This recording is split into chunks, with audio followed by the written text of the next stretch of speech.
बताइए जी क्या हुआ? कल कह रहे हैं बड़ी सुबकी हुई है हुकूमत की।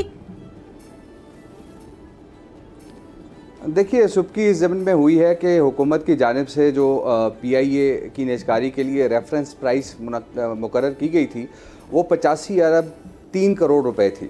लेकिन जब 1:30 बजे बिड जो है वो 1:30 बजे शुरू हुई और शाम 6:30 बजे जब बिड खुली तो पता चला कि 10 अरब रुपए की तो बोली लगी है कुल। और उसके बाद जो है वो तकरीबन जब 10 अरब की बोली की अनाउंसमेंट हुई वहाँ पे हॉल में, तो जो वहाँ पे हाजरीन थे उनके कहकहे बुलंद हुए कि गवर्नमेंट तो 85 अरब 3 करोड़ में बेच रही थी और ये 10 अरब रुपए की बोली लग गई।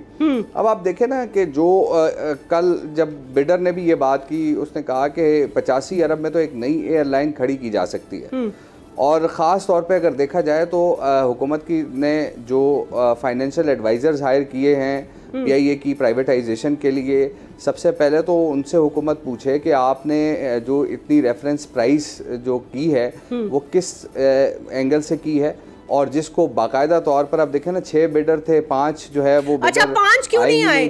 आए क्यों नहीं? क्या एक सेकंड आपने पूछा नहीं 5 बाकी 5 बिडर क्यों नहीं आए? क्या वजह क्या बताई उन्होंने?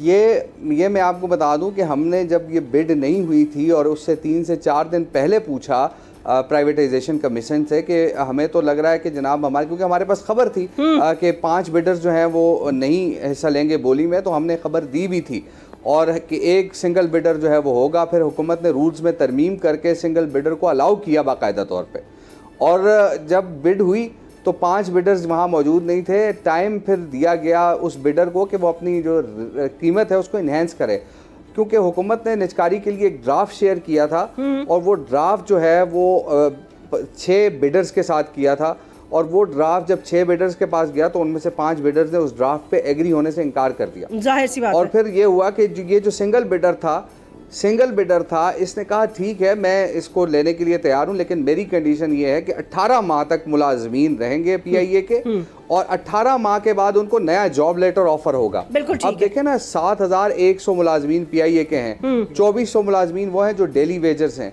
उन मुलाजमीन के मुस्तकबिल का फैसला भी करना। अब कल जब हमारी बात हुई जो बिडर थे, हमने कहा, उसने कहा यार 2500 से 3000 मुलाजमीन से आप ये एयरलाइन चला सकते हैं, तो आपको क्या जरूरत है कि आप 9,500 एयरलाइन चलाएं। ठीक ये असल इशू आप जो जिस बात की तरफ आपने इशारा किया है, यकीन करें असल इशू यही है कि पाकिस्तान के जो इदारे तबाह हुए हैं, जो प्रॉफिटेबल ऑर्गेनाइजेशन थी, जो प्रॉफिटेबल एंटिटीज थी, उनको तबाही इसी वजह से किया गया है कि वहाँ पे सियासी बुनियादों पर भर्तियां की गई हैं। सब्सक्राइब करें और बेल दबाएं ताकि कोई खबर रह न जाए।